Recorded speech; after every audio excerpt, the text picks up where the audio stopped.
welcome to the PvE-Gamer. Today we are going to talk about Skytear Horde and the concept of card advantage.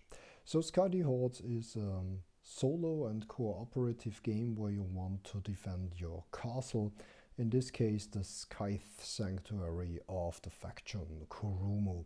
It has 20 life and it's an assault on the castle, so whenever I don't have an ally and the wild horde member appears, he wants to damage my castle, and if he goes unblocked and I don't have any character in this lane, I'm going to receive damage. In this case 2 damage, because that is the strength of the monster. So my castle would take 2 damage. Naturally I want to avoid that, and not only that, in Skytear Horde it is essential to make good trades. That means I'm going to play cards for a mana cost on the top left, and I want to make the most out of that cost because I have a limited amount of mana each turn. So imagine this board state: I have a Bushido of the Sakura who has 2 strength and 2 defense, and I have a Bushido of the Rose who has 2 strength and 2 defense. This is my draw pile, this is my discard pile, and a wild Stormcaller appeared that wants to tear my castle down.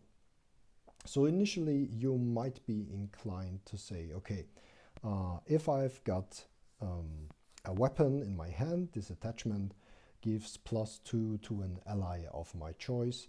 I could pay 1 mana, attach this to a Bushido of the Rose, which has then strength 4, and in the fight phase this Bushido of the Rose would just kill the Stormcaller, and the Stormcaller would kill the Bushido of the Rose, and whenever I kill an opponent I draw a card. So this is a 1-for-1 trade, 2-for-1 trade. So this is a very bad trade. I'm trading 2 cards for 1 card of the Horde. So I'm already on the back foot. So the question is there a better option to trade? I could also attach the Naginata to the Bushido of the Sakura, but this will leave me in the same situation. 2 cards against 1 card. This was just a bad trade.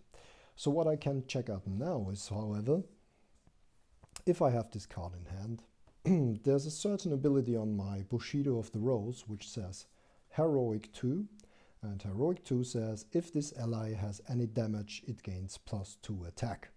And I have the ability of the Scythe Sanctuary which says exhaust, pay 1 mana, an ally gains -1, and search the alliance discard pile for an attachment weapon card with mana cost 1 or less and return it to the owner's hand. So imagine I already have the Naginata in the discard. It doesn't even matter because the heroic ability says if this ally has any damage it gains +2 attack. So what I can do now, for 1 mana I can damage my own ally, which will then result in it having +2 attack and nicely trading with the Stormcaller. Even better, I get a card from my discard pile back in hand, and then when I trade with this monster, this is a 1-for-1 trade, I am already +1, and if I draw a card from defeating the monster I am +2. And this is a very efficient way of looking at the board, and always check out what your cards can do and what the most efficient way is to gain card advantage. So that means you want to draw a lot of cards so you have more options later, and also spend your mana as efficient as possible.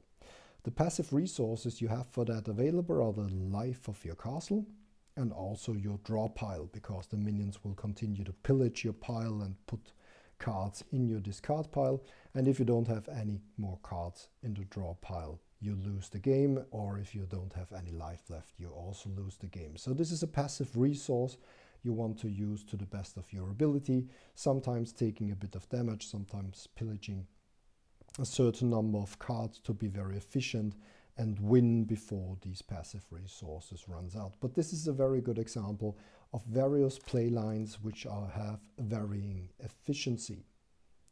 Great, that's about it, and today we learned a bit about card advantage and Skytear Hordes. See you next time.